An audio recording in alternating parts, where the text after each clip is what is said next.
Okay, good afternoon. Welcome to our company accounts lecture. Today we'll be talking about borrowing costs under IAS 23. So our borrowing costs, usually they are the interest which we have to pay from money we have borrowed from banks, which we'll be using to construct a qualifying asset. A qualifying asset is an asset which necessarily takes a substantial time to get ready for its intended use or sale.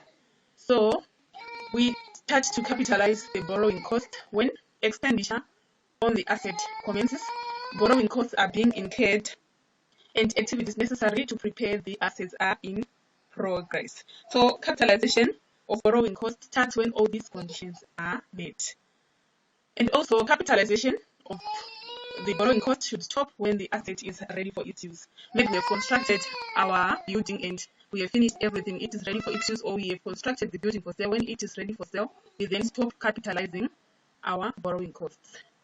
Okay, so we have capitalization of specific borrowings and general borrowings. So we'll start with capitalization of specific borrowings.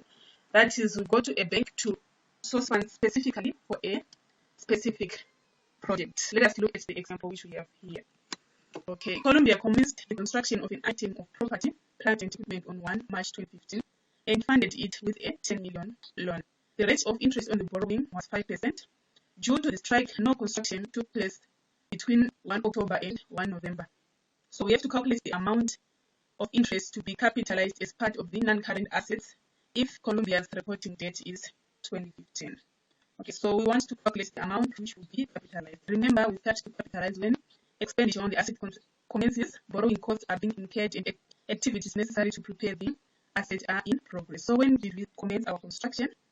We commenced on the 1st of March 2015, and our reporting date is 31 December 2015. So it means we have a total of 10 months in 2015. However, we should not capitalize our interest when there is no active construction. As we can see from our example here, there was no construction which took place between the 1st of October and the 1st of November, which means we are not going to capitalize the interest for the period of 1 October to 1 November, which is a month. So we are left with 9 months. We are going to capitalize the capital for 9 months. So this is how we are going to calculate our interest, which is going to be capitalized. So it's 5%. Then we multiply by 10 million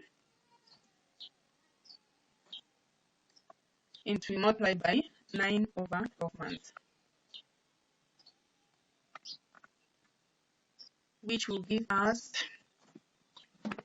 okay, let us calculate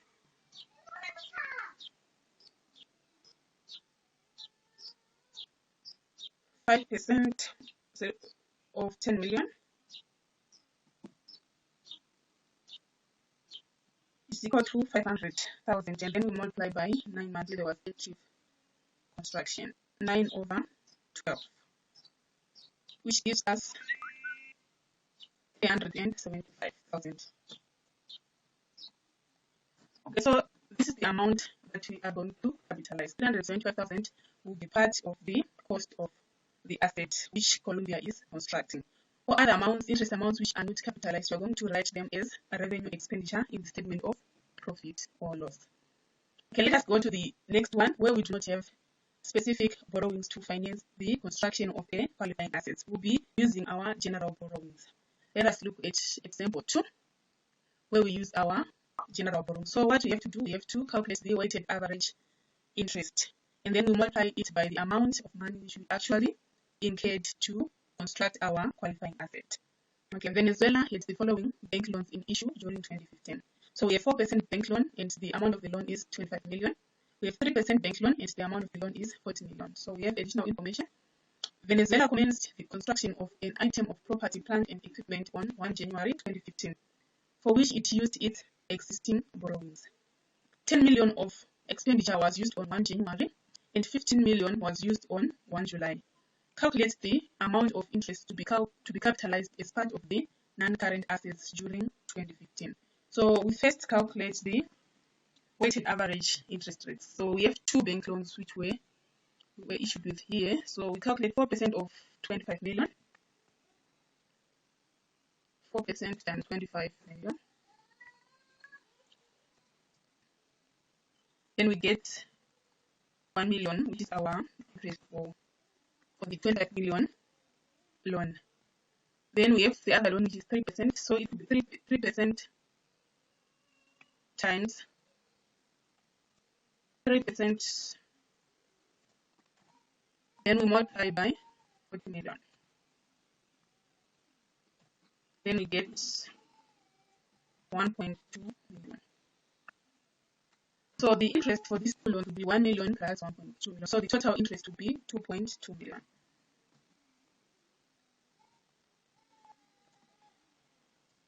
Total interest is 2.2 million. And then our total borrowings will be 25 million plus 40 million. Total borrowings 25 million plus 40 million, which gives us 65 million. So now we want to calculate the weighted average interest rate. So we have our total interest of 2.2 million over 2.2 million over our total loan, which is 65 million. Then we multiply it by 100. Okay, 2.2 over 65 million. Then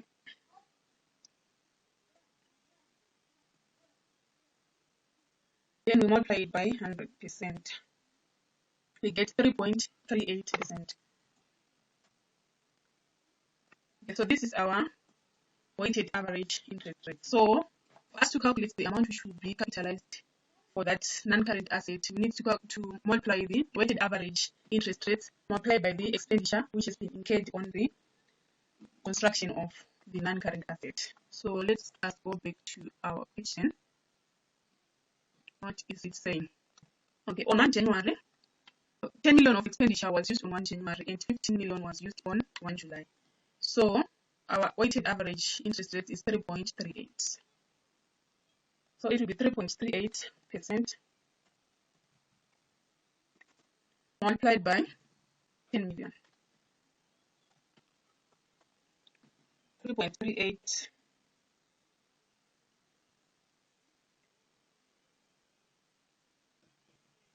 so we get 338,000. 338,000 for the 10 million which was used on the 1st of January.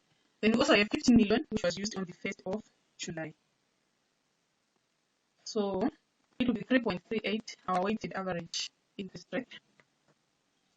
Then we multiply by 15 million and we multiply it by 6 months because we actually used the 15 million on the 1st of July, which is 6 months into the year. So we will only capitalize for those 6 months.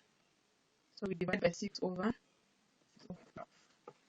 So it's 3.38% times 15 million and then multiply by 6 over 12. Okay, let us calculate together. Times 15 million.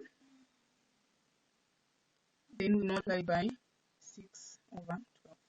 We get 285,000. 285,000. So the amount we are going to capitalize for this asset will be this 338,000. Then we add the 285,000 which we used in July. So the total amount capitalized for this asset is 285,000 plus 338,000, 623,000.